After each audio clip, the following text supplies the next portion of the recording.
जय गुरु। Welcome to spiritual tablet. और मेरा नाम है अरुण।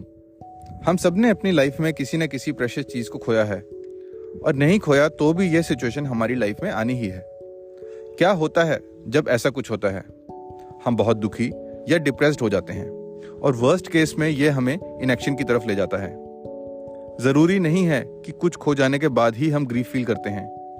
कई बार तो कुछ या किसी को खो जाने से पहले ही हम ऐसा फील करने लग जाते हैं।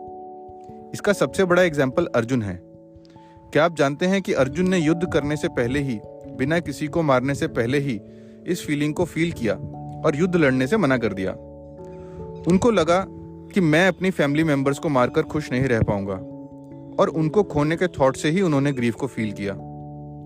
गीता में श्लोक 30 में भगवान श्री कृष्ण ने उनको जो ज्ञान इस सिचुएशन में दिया, वह ही ग्रीफ को हैंडल करने का बेस्ट तरीका है। भगवान कहते हैं कि जो चीज सब बॉडीज में है, उसको तो कभी मारा या खत्म नहीं किया जा सकता। इसलिए कोई भी ऐसी चीज या जीव है जो क्रिएट हुआ है, उसके लिए ग्रीफ की भावना को मन में मत लाओ। जैसे जब हम सपने देखते हैं, हम कई सिचुएशंस में बार बार जाते हैं, कई बार अलग अलग रूप भी लेते हैं, लेकिन उन सपनों के खत्म हो जाने पर भी हम जिंदा होते हैं।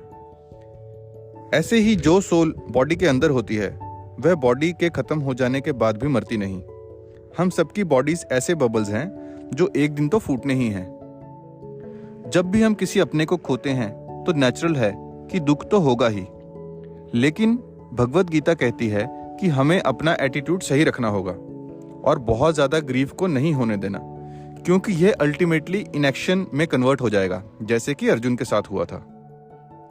गीता कहती है कि लाइफ, डेथ, प्लेजर, पेन इस रिलेटिव वर्ल्ड का ऐसा पार्ट है जिसको हम कंट्रोल नहीं कर सकते।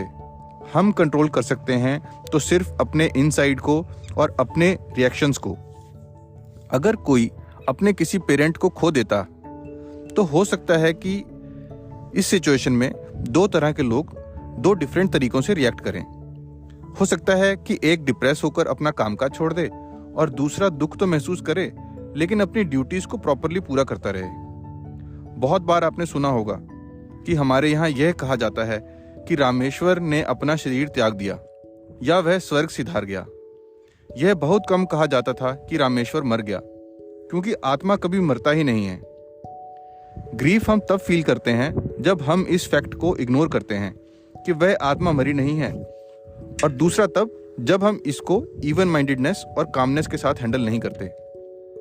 गीता हमें यह नहीं कहती कि इनसेंसिटिव हो जाएं, पर यह कहती है कि हम सिर्फ अपने इग्नोरेंस के कारण अपने खोए हुए पूर्वजों को सैड वाइब्रेशंस ना भेजें। तो इवन माइंडेडनेस के साथ अपने खोए हुए साथियों को पॉजिटिव वाइब्रेशंस भेजें, और अपनी ड्यूटीज को फुलफिल करके अपनी लाइफ में ग्रो करते रहें। जो पैदा ही नहीं हुआ, वह कभी मर भी नहीं सकता। आई होप आपको यह एपिसोड अच्छा लगा होगा। अगर आपने अभी तक इस पॉडकास्ट को फॉलो नहीं किया है तो जरूर करें। अंटिल देन, जय गुरु।